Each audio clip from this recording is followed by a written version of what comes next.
We envision the history of our cities to be a step-by-step sequence of accomplishments. From small settlements to towns to the sprawling metropolises we see today.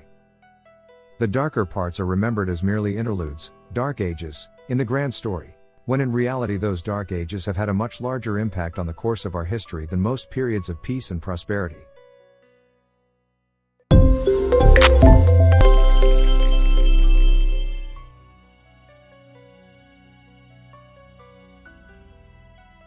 Delhi. Timur, or Tamerlane, was one of the more successful Turco-Mongol rulers that swept across Asia in the aftermath of the Mongol conquests. At its extent in the 15th century, the Timurid Empire stretched from Russia to the southern coast of Iran. The Timurid Renaissance, a golden age of arts, culture and science across the empire, would have a lasting impact on the region for centuries to come. Timur was also, to change the subject a bit, extremely brutal and fanatical in his conquests, and that's saying something for a Mongol ruler. One of Timur's most brutal campaigns was staged against the Delhi Sultanate in 1398, ruled by the Tughlaq dynasty from their capital at New Delhi. The Tughlaqs were, according to Timur, too soft on their non-Muslim subjects, making them a fitting target for brutal conquest and enslavement. The Battle of Delhi was short-lived and hardly noteworthy, as Timur's forces soundly defeated Tughlaq defenses and proceeded to sack the city. For weeks, up to 100,000 citizens were put to the sword, along with widespread looting, arson, rape and systematic destruction of Delhi Sultanate infrastructure.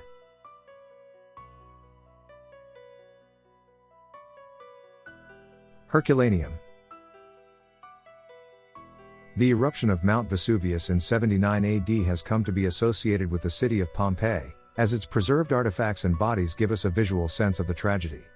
Most of the victims died due to the thermal shock caused by the burning hot debris and lava, though the temperature wasn't high enough to burn them. While we wouldn't call them lucky by any definition of the word, they certainly got off light compared to the folks over at Herculaneum. A Roman town settled at the base of the mountain, Herculaneum was a prosperous trading center at the time, though all that, obviously, changed on the day of the eruption. The remains here are much harder to dig up, as they're covered in about 5 times the amount of ash as Pompeii. There are no well-preserved bodies, either. Only bones. One recent study on the bones suggests that the victims died due to volcanic heat, as many of the bones have signs of fracture caused by severe heat. More disturbingly, they also found fragments of skulls. Unlike the people of Pompeii, citizens of Herculaneum were hit by a much more severe burst of heat, which made their blood boil to the point that their heads exploded.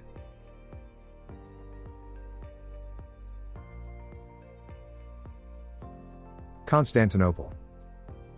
The Plague of Justinian, named after the Byzantine Emperor Justinian I, for some reason, was the first documented outbreak of the bubonic plague caused by the bacterium Yersinia pestis. It was the same disease that would return to decimate the European population in the 14th century, also known as the Black Death. It was almost as deadly, too, killing about 1/3 of the affected population within a few months of the outbreak. Constantinople, now Istanbul, was the worst affected city. At its peak, the plague was claiming more than 10,000 lives per day, which was comparable to numbers recorded during the worst phases of the Black Death. The few records we have from that time describe a scene of utter horror and destruction, with scores of bodies just lying unclaimed throughout the city's streets for months on end. At one point, city officials were just throwing the bodies, which were often fully covered in infectious blood and pus and had to be tied to keep all that from disintegrating, into the sea, as the cemeteries and other burial grounds were filled to the brim.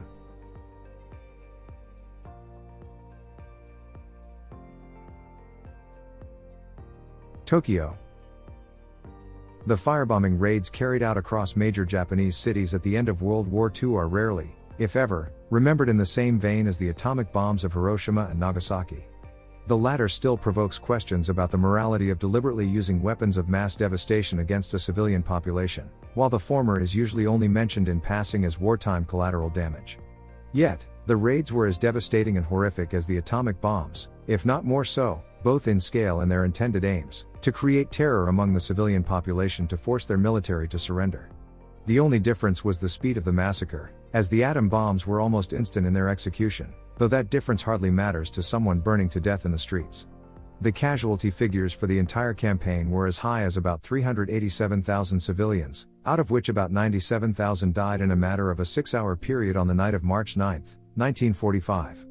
The Great Tokyo Air Raid, as it had come to be known in the post-war period, leveled everything in a 16 square miles region of the city. Most of its structures were made up of wood and paper, intentionally chosen to inflict maximum damage to the citizenry. A total of 1,665 tons of incendiary bombs were dropped on Tokyo that night, erupting in huge, violent walls of firestorms that trapped and burned people alive inside. People died from all sorts of reasons, too: severe burns, getting trampled under stampeding crowds, carbon monoxide asphyxiation, and even being boiled alive, as some people had taken refuge in swimming pools and other bodies of water. American pilots flying overhead reported a strong stench of burning flesh whenever they opened the hatch, along with high turbulence caused by winds generated by the firestorm.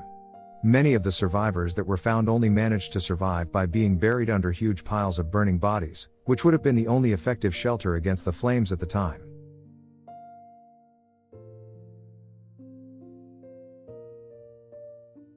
Leningrad.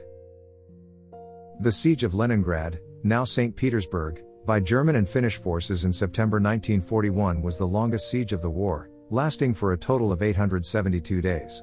As the previous capital of Russia, the site of the Bolshevik Revolution, and the home base for the dreaded Baltic Sea Fleet, the city held strategic and ideological importance for both Germany and Russia. While it was lifted by the ending stages of the war, those 872 days were perhaps one of the worst 872 days experienced by any civilian population in history. Accurate figures are hard to come by, though even by the most conservative estimates, more than 800,000 Russians lost their lives during the siege. Extreme hunger and lack of supplies were the primary causes. It wasn't uncommon for people to boil household items like upholstery, wood, paint off the walls, or anything they could find to make a meal. Cannibalism was shockingly common, too. More than 2,000 people were arrested for eating or attempting to eat human flesh in just the first half of 1942.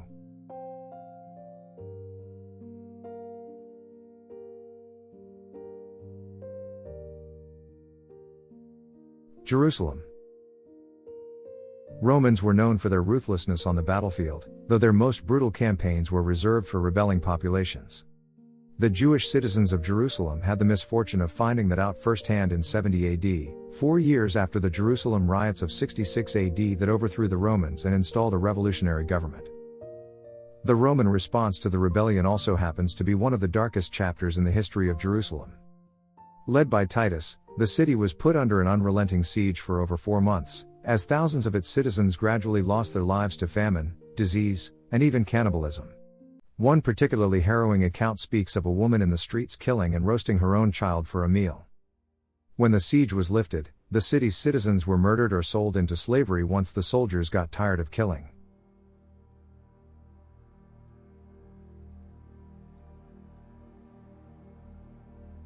Sarajevo. The Bosnian War was one of the many conflicts that erupted in the wake of the dissolution of Yugoslavia. It was marked by systematic ethnic cleansing, mass rape, and a degree of brutality not seen in European warfare since World War II.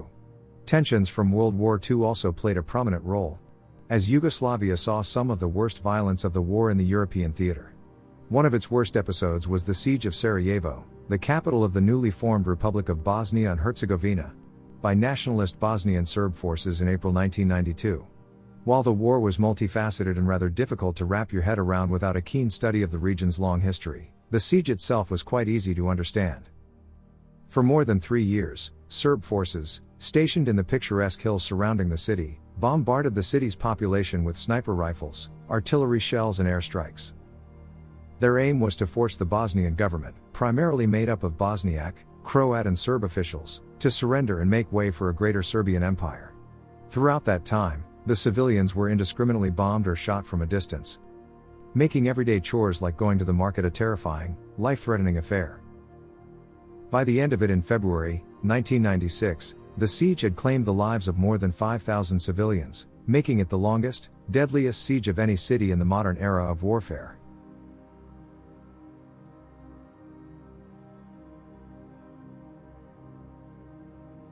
Warsaw.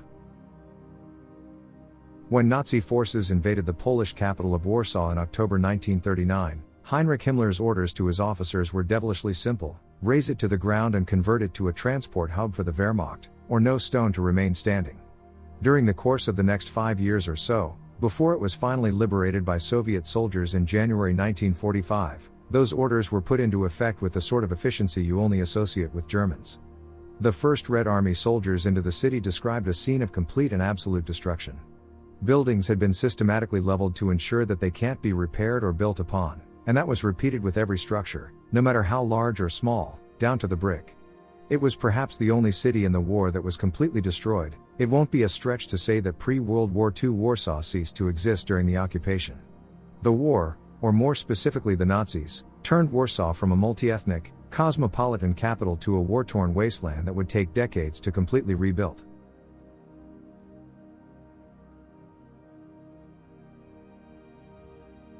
Baghdad.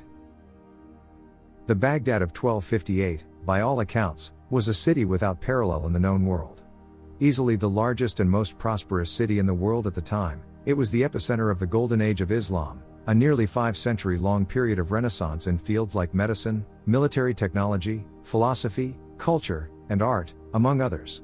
House of Wisdom, the city's central library, was said to be the largest repository of knowledge ever put together in one place by that time, including knowledge that was once thought to be lost after the fall of ancient civilizations like China, India, and Rome. Unfortunately, 1258 was also the year Hulagu Khan, a feared yet brilliant Mongol commander, decided that he wanted to conquer the Levant, and amassed perhaps the largest Mongol army ever put together to conquer Baghdad. This proved to be rather unnecessary, however, as the siege lasted for barely 12 days. For about a week after the conquest, Mongol soldiers raped, murdered and pillaged across Baghdad, reducing its world-class infrastructure to unrecognizable rubble. This was the fate of most Mongol adversaries that didn't surrender and chose to fight. The caliph himself was rolled inside a carpet and trampled to death, bringing a brutal and sudden end to the Golden Islamic Age, as well as the Abbasid dynasty. By the end of it, the House of Wisdom, like most other buildings in the city, was utterly destroyed, with all of its books burned or thrown into the river Tigris. The destruction was so complete that it would be centuries before the city was even rebuilt, let alone completely restored to its former glory.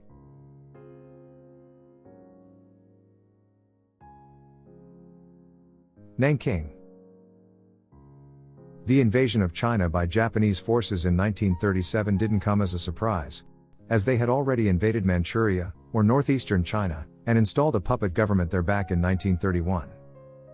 What was surprising, however, was the sheer degree of brutality and violence Chinese civilians were subjected to throughout the length of the occupation. The Rape of Nanking, as its worst episode would come to be known, started in December 1937, and claimed the lives of over 300,000 civilians over the next 6 weeks. The victims were often bayoneted to death in various ways, though beheading, disemboweling, impaling and cutting into pieces using swords was quite common, too. Rape of women of all ages was particularly widespread, and the victims were often mutilated and violently killed in the aftermath. Over the course of the massacre, people were buried alive, ran over by tanks, nailed to walls or burned to death. 2 Japanese soldiers were even competing for the total number of people they could behead with their swords, as their exploits were regularly recorded by a photographer and published in newspapers back in Japan. That is the end of the video. Hit the like button if you enjoyed the content. Thanks for watching.